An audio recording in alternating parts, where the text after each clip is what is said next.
This is year 2 for a pilot program in Cincinnati to reduce the number of deer.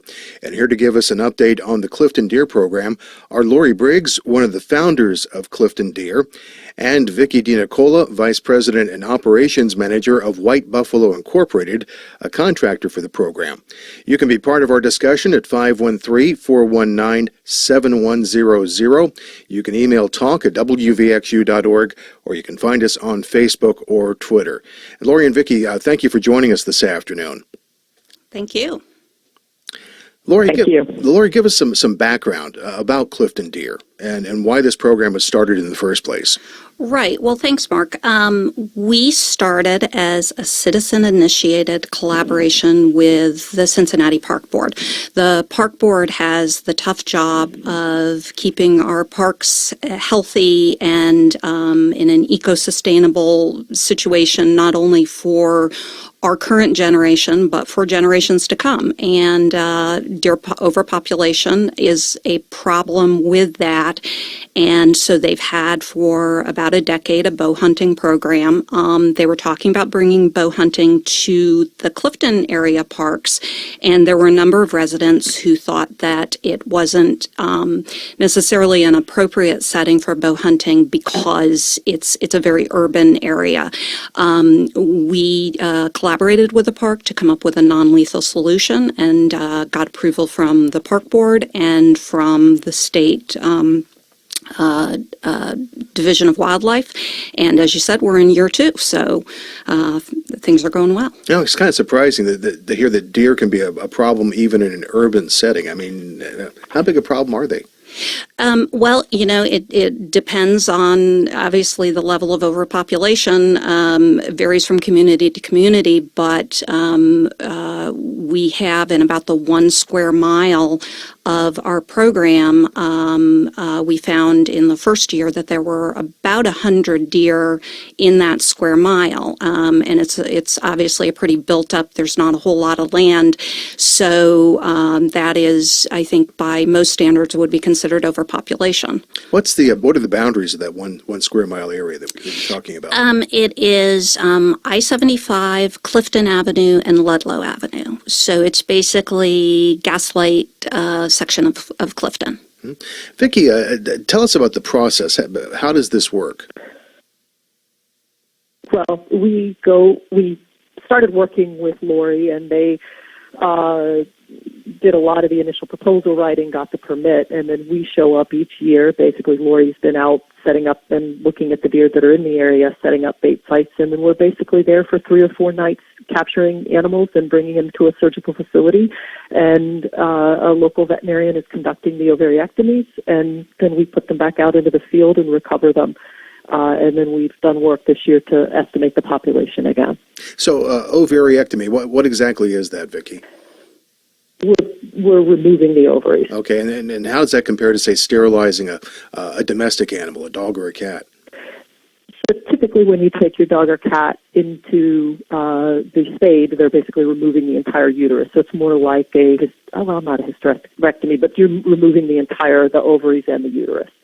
So it's fair to say we're just removing the ovaries. This is less invasive then, I take it. Yeah, it's less invasive. I mean, it's still an open abdominal surgery. There's a very small incision that's typically about 4 inches on the abdomen. So how many deer have been sterilized so far? Year 1, we handled 36 animals, and this year we handled 10. I think the year 1 it was 41, and this year 10. Okay, so fewer this year. What were some of the obstacles as far as doing this, Lori, that you came across?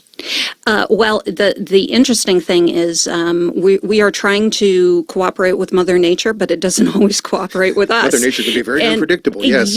Yes. So our big obstacle this year was acorns, which I never thought about acorns before, but acorns are a favorite food of deer. And as Vicki said, we set up bait stations for the capture specialists, the darters, to come in and dart the deer. And we put corn there. And the deer this year were not very interested in our corn because they had this bumper crop of acorns. So we kind of regrouped. We were going to do this in late November, early December. We regrouped and said, we've got to wait for them to go through all the acorns so they're actually hungry and will eat corn. And pushed it back, by a couple of weeks into January. And then they were a little more hungry and a little more cooperative and coming to our bait stations. So, and the other obstacle is weather. It's been a very rainy, mild winter. So we ended up with some soggy volunteers this year, but in the end, it all worked out. Mm-hmm. How much does it cost to do this, Lori? The cost is, there's a lot of upfront cost. We've spent between the 2 years so far about $60,000. It's all privately raised donor money, not city money. But we were really pleased because our cost was about cut in half between year one and year two.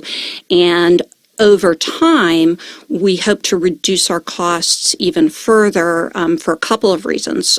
First of all, you only have to sterilize each doe once, so you are going to be handling fewer and fewer animals each year. The other thing is that we are working to train local people who will do some of the professional functions for free. For example, White Buffalo started trying to train a retired police officer this year in the darting function, and he's willing to volunteer his time. So we hope that over the next couple of years, as we get local people trained to take over some of these functions, our costs will really become very manageable. Mm-hmm. Vicki, how smoothly does it go to do this? I mean, do you encounter any problems like a deer getting hurt or anything in the whole process, or does it run pretty smoothly most of the time? Most of the time it runs pretty smoothly. There's a lot that can go wrong that we protect against, so we have to be very focused when we're in the field. But we didn't have any issues this year. Yeah, how many places in the country is this type of program in place? We're in 9 different sites right now. Mm-hmm. So what are each of them has their own unique, sort of unique setting. So you've got some places that are urban, some places I guess might be rural, suburban, different. So that's what you mean by different settings? Yeah, absolutely. So we have some that have hunting in nearby areas, some that are more urban than others, some that are in closed office campuses. And so really we're looking to understand the impact of severely reducing fertility on a deer population and what happens with immigration, where we see permanent immigration that replaces the animals that do die, what happens with dispersal, animals that leave the area, and looking at that in different settings. Yeah, a question for each of you. Do you think that sterilization alone is going to be enough to reduce deer overpopulation in the Cincinnati area in particular? Do you think it's going to be the sole effective method? I'll start. I think that that there is no one-size-fits-all solution for every community. We are still in early days of this project, but it looks so far, and Vicki can speak to this, like we are seeing some effect in reduction, even though we've only been in the field just finished our second season.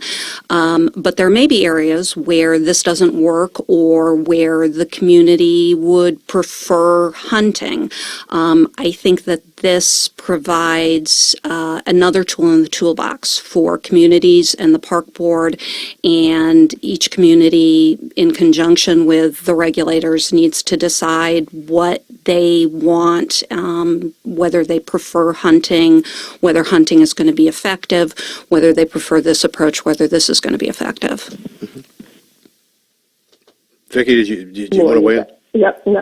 Lori is absolutely right. So there are areas where this simply can't and won't work. We need a road network. We need deer that are accessible to be able to dart them. And there are areas where housing is too densely populated and people simply won't be comfortable with hunters or culling or, so there's sort of physical limitations to any of the methods. And then there are also sort of the human factors issues to consider. What does the community want? So I think exactly as Lori said, this is another tool in the toolkit potentially. If I can just add on to that, this goes to both the kind of cost issue and whether this makes sense for a community. One of the things we really like about this for Clifton is that in areas where there is bow hunting, the parks for public safety reasons have to close areas of the park for sometimes extended periods of time to give access to the hunters and not potentially harm humans out walking their dogs or hiking. And we've been able to keep the Clifton area parks, which are heavily utilized by the community, open. So that's just another, factor for communities to consider in terms of what works for their community. Now, what's the overall goal for Clifton deer? What are you trying? How much reduction are you trying to achieve? Well, we want to get the population down to an eco-sustainable level. And what does that mean? That means a level that will allow forest regrowth in Rawson Woods and Edgewood Grove and Mount Storm Park. A level that the community, sort of has social acceptance for. People get upset about deer eating their hostas and things like that. So I don't know exactly what that number is, but our goal is to get it down to get it down to where we in the park board can look at it and say, yeah, this is eco-sustainable and that the community is comfortable with. We know that the 100 we started with was too many. Hopefully we'll see first stabilization, and Vicki can talk to this, but stabilization means that mortalities exceed births and immigration, and then most communities are going to see a 10 or 20% reduction, so gradual reduction over time when you get up to a high level of the does not giving birth. Okay. Vicki? And that is actually what we're seeing in the numbers. I've spent the last few days crunching some camera trap data that has come back from the field that Lori's been really instrumental in providing. The number of fawns per doe dropped from 0.74 to 0.10. And then we've lost a few animals to mortalities or dispersal, and we've seen very limited immigration. And so we're looking at roughly a 10 to 15% decline over last year. So how much longer? I'm sorry. Go ahead, Vicki. Nope. Go ahead. Oh, finished. How much longer will the program be running?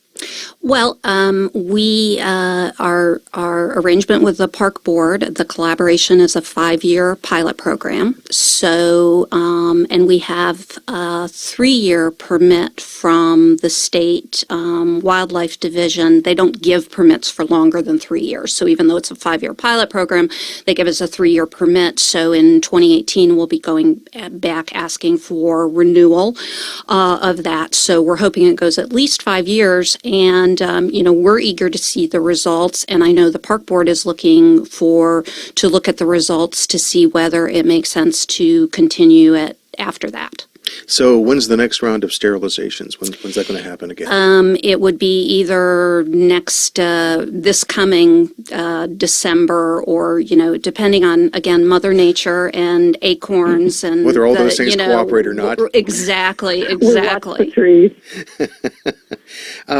So are you pretty optimistic this is going to have a good effect, though, Lori? We're really pleased. As Vicki said, we're already seeing, not only stabilization, but a 10 to 15% reduction after 1 year. We think that's remarkably good news. We are wanting to be very evidence-based, so we don't want to get ahead of ourselves. The numbers will be what the numbers are, but we're really optimistic optimistic, and we're thrilled with the level of community support, both donors and volunteers. So it is it's kind of a labor of love for those of us who founded it, and we're cautiously optimistic. How important are the volunteers to this whole thing?